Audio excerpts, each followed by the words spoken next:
Hey guys, ThePerfectG here. Today I bring you the Duo Olm guide. This video not only allows people with extremely low KC to jump into the content with relative ease, but it also gives people with tons of experience some extra tips for duoing Olm and mage skipping in general. So make sure you guys hit the like button and please absolutely smash the subscribe button if you find any benefit in this guide or any of the other PVM guides on my channel. It would mean the world to me, and with so many video ideas, it'll definitely be worth your time seeing me in the notification section. And with that, let's jump right into it. First, we'll go over gear. Both players in the duo can take exactly the same setup, with the exception that maybe one player drops a brew for a rune pouch with water spells to cast Humidify. This will allow for faster prep and to save our ohm in case of flame walls. On the left, you'll see the typical efficient setup, including Scythe and Sangstaff. On the right, you'll see the optimal setup for a more budgeted build. Now you can opt to use the Lance over the Scythe to save charges, but there are some benefits to having the DPS of a Scythe other than just fast times, but it's not a game changer. Sang Staff is nice for the healing effect, and I may even go as far as saying that the Sang upgrade is more beneficial than the Scythe upgrade. And the final main difference are the suites. These are totally not necessary, but if you're a wealthier player, they have benefits to infinite HP and stamina when you aren't in combat, and strategic tick eats when you are in combat. But it's not an issue to simply take a stamina in its place, and just one stamina will honestly do for the whole raid and Ohm. During this guide, we'll be referring to the players as Player 1 and Player 2. Player 1 will fill the role of Mage Skipper, and Player 2 will fill the role of support. In short, Player 1 does the majority of work, and Player 2 mostly just stands there. But in long, Player 1 will usually be the more experienced player who may be more familiar with the structure of a team size 3 or more. Player 2, however, does technically just stand there, but if they move too close to the middle towards the head, it can scuff the mage skipping and possibly kill Player 1 or themselves. They should also be ready at all times to free Player 1 from the flame walls. What you're seeing now are the tile markers and what they'll look like when I refer to them throughout this guide. Tile 1 and Tile 2 are the runner's tiles. These are the two main tiles player 1 will utilize during the mage phase. Tile 3 is the thumb tile. This is where both players will meet during the pairing portal specials during the melee phase. Tile 4 is the general spot player 2 will stand to attack the mage hand on long range. They can move around behind this tile, but if they go too far back, the staff won't reach and they may be dragged too close to the head, scuffing the cycle. I'll be referring to different sections of Ohm as the following: left, middle right, and right side. The area in the middle of the room will be referred to as the tiles between 1 and 2. Once you get this down, you can set up the markers however you fancy. I'm just setting it this way to simplify the guide. Like I said, Player 1 has the role of Mage Skipper. This means that during the Mage portion of the phases, Player 1 will turn the head to the right side at a specific time, causing the special attacks to be skipped. But for this to work, Ohm has to be Mage set. In a normal raid, you can tell that Ohm is Mage set when Ohm's head turns from the Mage side to the melee side and a special occurs. Just the opposite though, if Ohm's head turns from the melee side to the left side and a special occurs, that means it's melee set. You can remember this as where the head turned from. If it went from mage to melee side, it's mage set. If it went from melee hand to mage side, it's melee set. Now let's show how to set up Ohm to be mage set. Before you enter, make sure player 2 has their staff on long range, otherwise they won't reach. Both players equip their hammer and spec one time. You want to do this as quickly as you can when the head spawns, so if you'd like, you can manually tag Ohm's mage hand under NPC indicators so you can see the mark a little easier than normal. After you spec, both players will go to their own specific square. Player 1 will go to tile 1 on the middle left, and player 2 will go to tile 4 on the right side. If one of those hammers landed, the head will turn to the right. Player 1 and 2 stay on their tile and switch to the mage gear and begin hitting the mage hand. If your hammers did not cripple the hand, do not cripple the hand by hitting it again. This will delay setting up the method, and the first two specials are crystals and lightning, so they're easy to dodge while setting it up. If both of the hammers missed, the head will most likely stay facing the middle instead of turning to the right. Even if this happens, still just go to your respective tiles and begin maging. Eventually the head will turn left and you'll see the spikes underneath your feet. Now to make Ohm be mage set, player 1 will tank 2 auto attacks while they hit the hand. During these auto attacks, Ohm will turn its head to the left eventually, whether you hit hammers or not. The cycle does not change even if the hand is crippled and no specials appear. But after player 1 tanks the second auto attack, they immediately go to tile 2 on the middle right. Because of player 2's positioning on the far right side, the head will turn all the way from the left to the right before an attack occurs on the right side. Player 1 will go back to tile 1 and hit the mage hand again. Now from this point, only tank one auto from Ohm instead of two, and run back to tile 2, and then repeat. This way, Ohm will only hit one player at a time, back and forth. When the mage hand finally dies, both players switch to melee and begin piling the hand together the same way they would in a team raid. However, if it is a flame phase, try to avoid burning your partner during the pairing portal special. Now you're able to also move around and avoid flame walls, but I'd suggest bringing waters just in case to make it a bit safer and more reclined.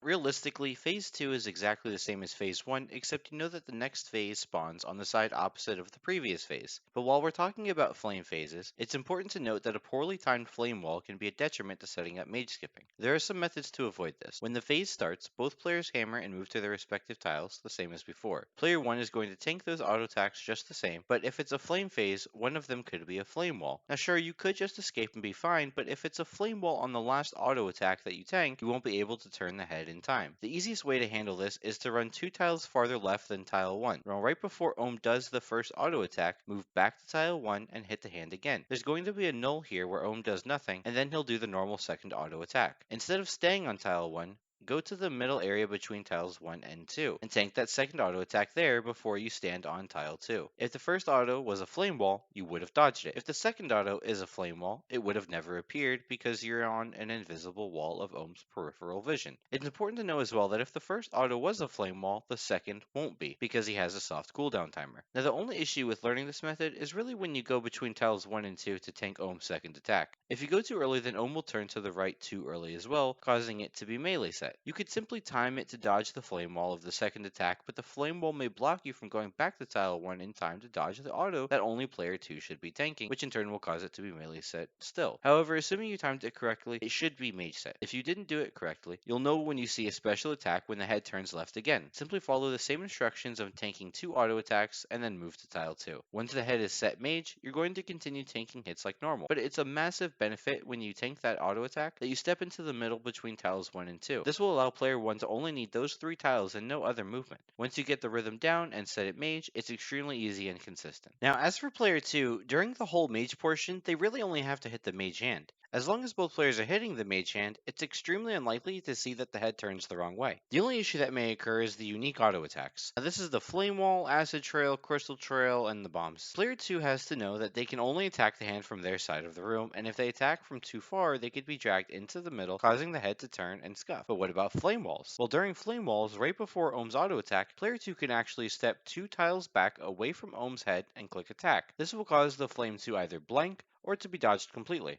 To explain how this works, if you step more or less than 2 tiles back, you'll be dragged into the middle. This is because the distance of tile 4 in Ohm's mage hand is equal to the maximum distance of the staff on long range, which is 10 tiles. Now to better understand this, you have to know that when your player runs, they move 2 tiles at a time. You can examine this with the true tile indicator anywhere in the game. So when you're too far from a target to reach it, you get dragged into the range when you attack. So if your run is on, you'll move an even number of tiles until you reach a distance close enough to hit. So if you're 11 or 13 tiles away from a monster, you'll be dragged until you reach 9 tiles away, even though your max distance is 10. During the final hand phase of Ohm, things can get a little different. Because the hand doesn't cripple on this phase, many players opt to killing the melee hand first. Regardless, you'll want to start the phase with 2 hammer specs. If you don't have enough special attack for 2, that means the Ohm is going well. It's totally fine if you treat the final phase the same as the others. You can spec twice and make Ohm mage set the same way. And I'd actually advise doing it this way when you're learning, because it's consistent and much easier to set up mage skipping when you don't have to worry about the pairing portal special. The only difference is that when the mage hand is low, around 8%, you have to switch. If you don't kill both hands during the same short window of time, they will reset with full HP, and killing the hands again and again will not result in any extra points, so it is not worth it. However, there are many benefits to starting with a melee hand. One of those benefits is that you can use your Sang Staff to heal after the hand is low enough to switch. But the real perk of killing melee first is actually the DPS. Because Ohm works in a repetitive cycle, you have the most amount of time to pile the melee hand at the start until it does its healing special. If the hand is low enough, you can switch to mage instead of worrying about dodging the healing special attack. However, this may not be the case if you're learning or if you're using lower tier gear like a Tentacle Whip or a Hosta. If this is the case, you'll you'll want to skip the healing special. This works the same way as a team raid. When you get the pairing portals, the players that have to meet on thumb, and when the pairing portal ends, both players go to tile 1 on the middle left to skip. After that, continue hitting the hand as normal, being cautious not to kill it before weakening the mage hand as well. If your timing is off and the special occurs, simply switch to mage or wait until the crystal special again to begin hitting the melee hand. And once the melee hand is low, set Olm to mage the same way as described before and then kill both hands at the same time. I'd personally advise finishing off the melee hand first. If you get a healing special after killing the mage first, it may actually prevent you from killing both just long enough for a reset to occur. Now, there are a few ways to transition into killing both hands at the same time, but one way that may be the easiest is always to switch mage after the first portals, and when the healing special finishes, player 2 can melee once with Scythe or twice with the lance if tick perfect. Now, the first attack would be as the head is turning from the right to the left, and if you hit too early, the head will stay on the right, so you have to wait until after the head turns. Doing this will allow you to chip away at the melee hand while you kill mage. Now, it doesn't require a lot of gear switching, and it isn't really worth doing if you can't do nearly perfect switches and prayer flicks every time. Now, player 1 can opt to be the one that chips away as well. After player 1 tanks the auto attack before skipping, they can hit the melee hand one time and then run back to the left side on tile 1 to mage again. This is a method that requires a bit more precision and is a bit more click intensive. These are both methods that are totally unnecessary, but pulling it off allows the melee hand to be finished off more quickly, resulting in less damage overall. However, if player 1 does this method and is even a single tick late attacking the melee hand, there's a chance that the head will remain on the right side because your damage was registered after he started moving his head already.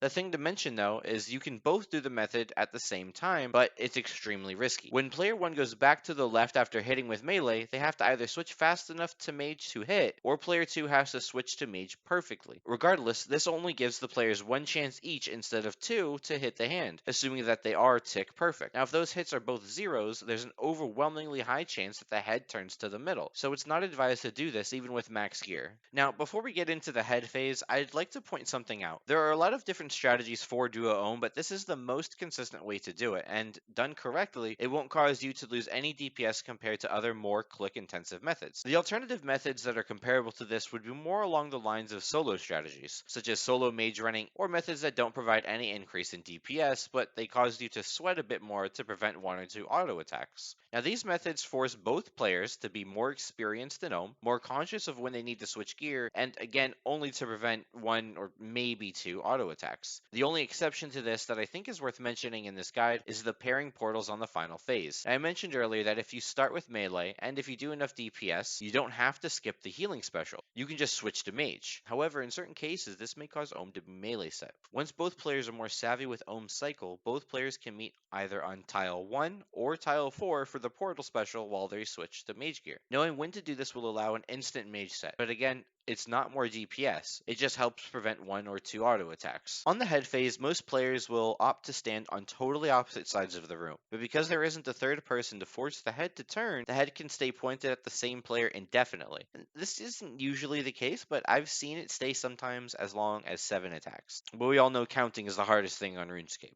If this happens, the other player can stand on the middle side of their room. This gives Olm the option to turn to the middle, not just to the other player, meaning it's more likely to turn away from its previous target. Another issue with this method is the pool attack. During the head phase, Olm will shoot out 2 pools. If both players don't stand on one, the head will heal, and the player without a pool will take a small damage around 10. It's impossible to actually make it in time for the pool if you're on the opposite side of the room as the targeted area. However, a more ideal positioning is where one player stands in the middle of the room and tanks all of the hits. If there is a player on the far side of the room and one in the middle, it'll jam the middle indefinitely. The player doing this is usually more experienced or the player with plenty of brews, and it gives the other player the ability to focus on DPS and dodging crystals. But with one player in the middle, it's also possible for the other player to reach the pool, but they may take some damage doing so since they have to move towards the middle. However, if both players have food, the most ideal situation is for both players to stand in the middle. They'll both take the auto attacks, but when Olm does unique auto attacks, such as Burn With Me, Flame Wall, Acid Trail, Crystal Trail, or Bombs for example, it can only target one person. Now an advanced strat when doing this is to have both players on opposite sides of the middle, and if you stand on the edge of your respective side, Olm will see that you are in fact in the middle, but he won't turn. But if you were to do a Flame Wall, you'll be on the edge of his peripheral vision against an invisible wall. Doing this will actually save you some grief of having to take damage or to save your partner from the wall. And when the HP reaches 0, go forth to the purple chest and claim your rightful twisted bow. And like I said before, there are a lot of different ways to go about Duo Ohm. I personally feel that this is the most consistent, clear, and efficiently casual way to tackle the giant salamander. Now, if you're extremely low KC, this guide should work to teach you Duo Ohm relatively fast and with ease, but I'd definitely suggest at least one person having some experience with duos so it goes much, much smoother. I appreciate you guys for watching, and make sure to smash the like button if you enjoyed the guide, and please consider subscribing to the channel. There will be tons of guides on PVM content in the future if it isn't already in my catalog, and subscribing would be the best way to support me and be alerted when those guides drop. And if you have any questions, feel free to let it rip in the comments below, or join my community Discord and DM me directly. Thanks for watching the Perfect G content.